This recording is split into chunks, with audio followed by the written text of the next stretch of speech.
जी नमस्कार।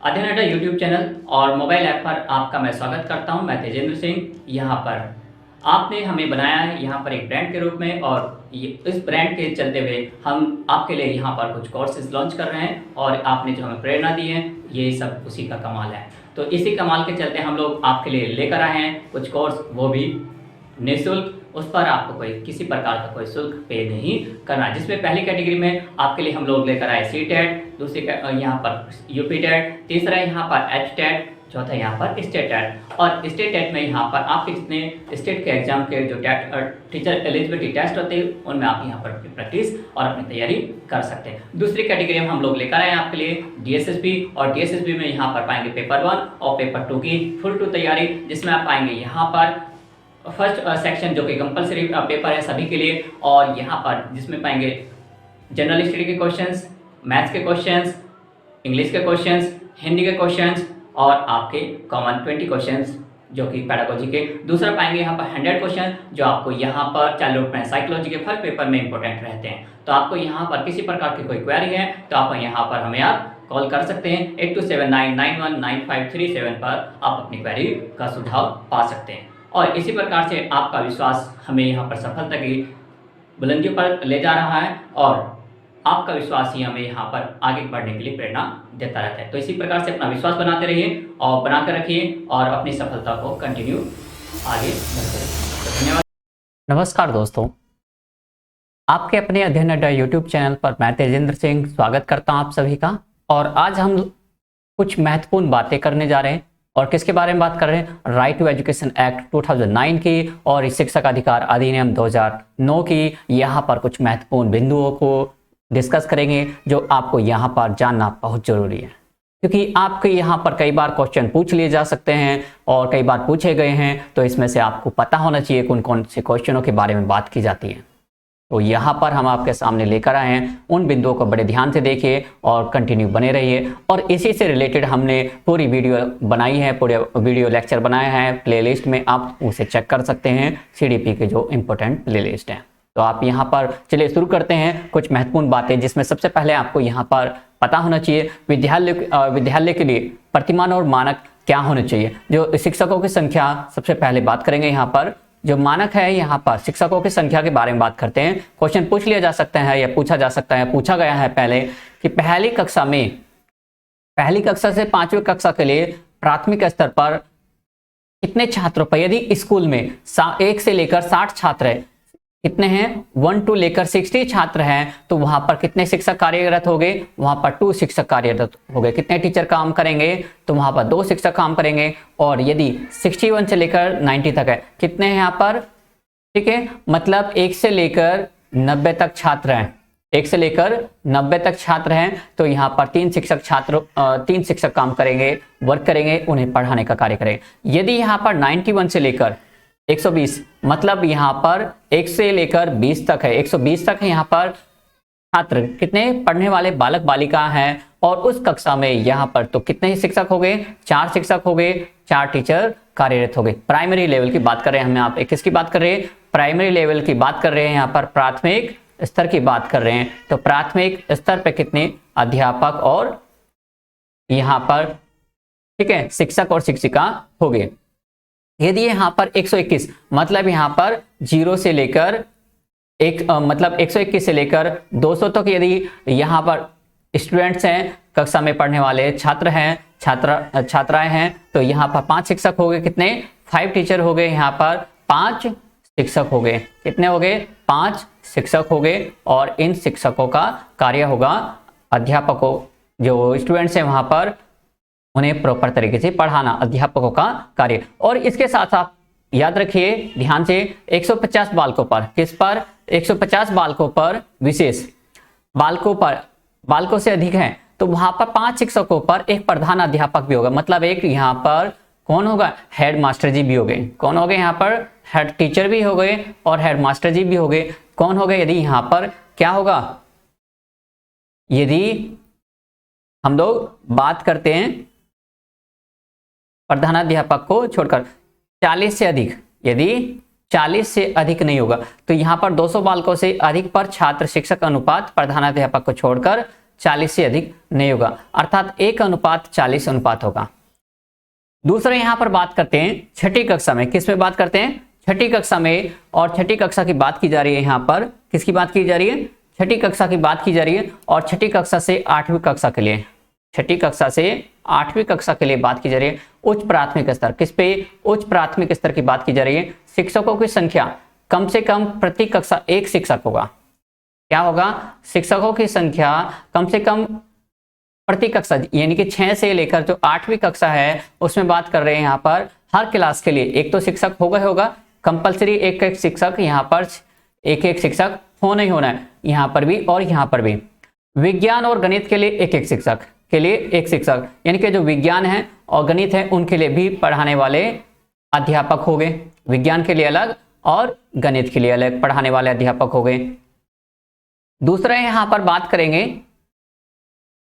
सेकंड, प्रत्येक 35 बालकों के लिए कम से कम एक शिक्षक होगा, यानी कि यहाँ पर क्या अनुपात होगा, 1:35 का होगा। कितना होगा, 1:35 का होगा, 35 का होगा। यदि 100 यानी कि 100 से अधिक हो गए बालकों का प्रवेश दिया गया है, वहां निम्न में से एक पूर्णकालिक प्रधानाध्यापक, मतलब यहाँ पर यदि 100 से अधिक यहाँ पर टीचर है तो क्या होगा, यहाँ पर एक हेड मास्टर जी भी होंगे।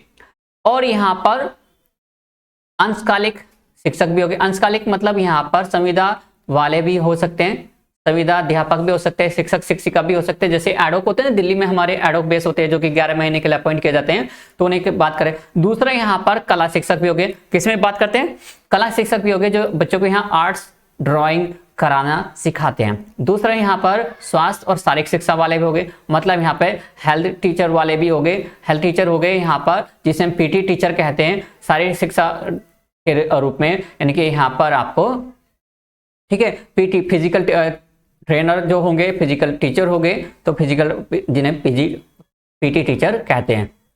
बात करते हैं यहाँ पर भवन की व्यवस्था भी की जाएगी। भवन की व्यवस्था की जाएगी कि क्या होगा, प्रत्येक शिक्षक के लिए कम से कम एक कक्षा होगी, मतलब अलग से वो जो अध्यापक हो गए अपनी कक्षा में बैठेंगे या फिर उनके लिए अलग से एक क्लासरूम भी तैयार किया गया होगा या बनाया होगा। कार्यालय होगा, उनका एक अपना एक ऑफिस होगा, है ना।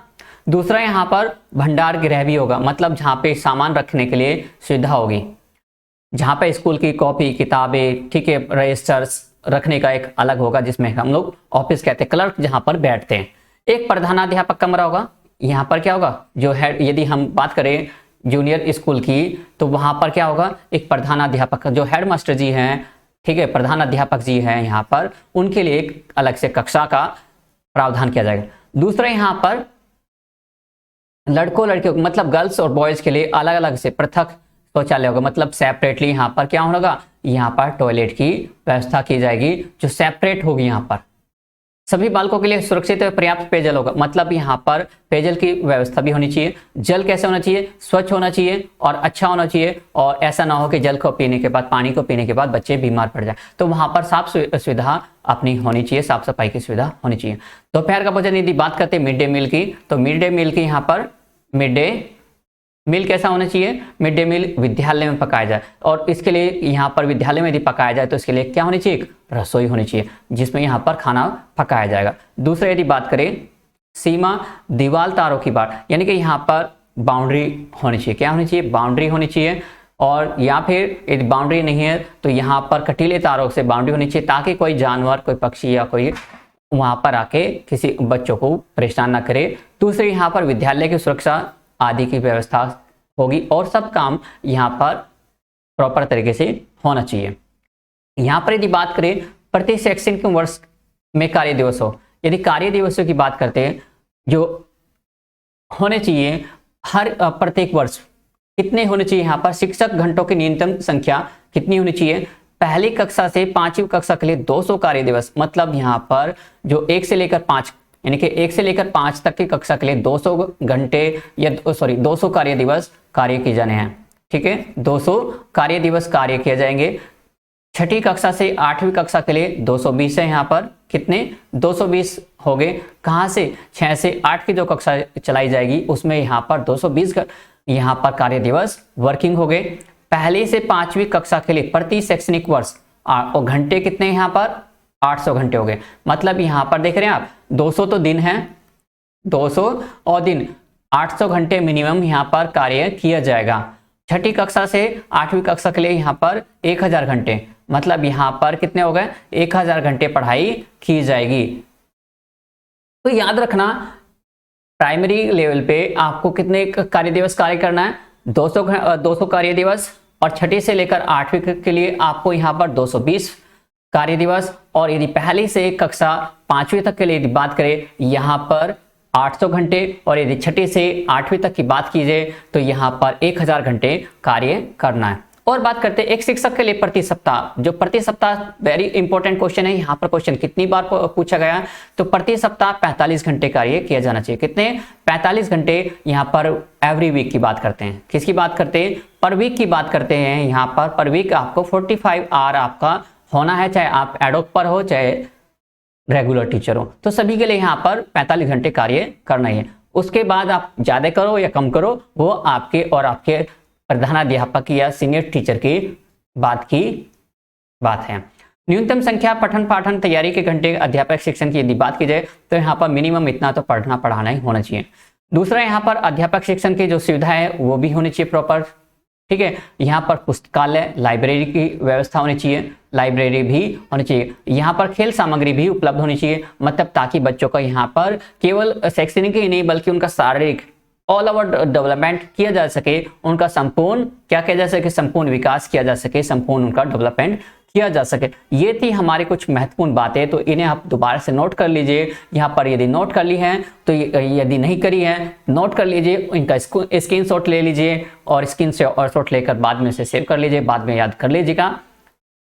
यहाँ पर हमने बात की है इसमें कुछ क्वेश्चन की कुछ चीज़ों की, यहाँ पर कितना कितना होना चाहिए, टाइम टेबल किस तरीके से, मैं आपको यहाँ पर क्लियर कर देता हूँ ताकि आप इसका स्क्रीनशॉट ले सके आसानी से। मैंने आपको समझा दिया, आप दोबारा से इसका स्क्रीनशॉट ले लीजिएगा।